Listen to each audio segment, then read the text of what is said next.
BRS అధినేత తెలంగాణ తొలి ముఖ్యమంత్రి కేసీఆర్ పై కుట్రపూరితంగా ఆరోపణలు చేస్తున్న రేవంత్ రెడ్డిపై గులాబీ దళం బగ్గుమంటుంది. గుంపు మేస్త్రి వ్యాఖ్యలను నిరసిస్తూ నల్ల బ్యాడ్జీలు ధరించి నిరసనలు తెలుపుతుంది. కాళేశ్వరం పైన కాంగ్రెస్ చేస్తున్న కుట్రలకు నిరసనగా ఇవాళ రాష్ట్ర వ్యాప్తంగా ధర్నాలు నిర్వహిస్తుంది. బీఆర్ఎస్ వర్కింగ్ ప్రెసిడెంట్ కేటీఆర్ పిలుపు మేరకు మండల, జిల్లా కేంద్రాల్లో ధర్నాలు, రాస్తారోకోలు, బైక్ ర్యాలీలు జరుగుతున్నాయి. తెలంగాణ వరప్రదాయిని కాళేశ్వరం ప్రాజెక్టును శాశ్వతంగా మూసేసి నదీ జలాలను ఆంధ్రాకు తరలించేందుకు రేవంత్ కుట్ర పన్నారని గులాబీ దళం మండిపడుతుంది.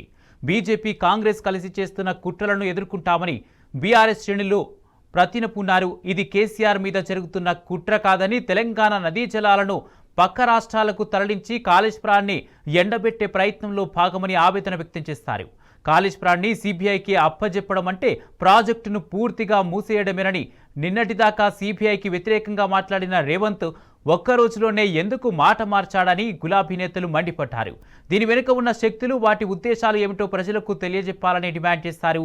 సీబీఐకే కాదు, ఏ ఏజెన్సీకి ఇచ్చినా భయపడేది లేదని స్పష్టం చేస్తారు.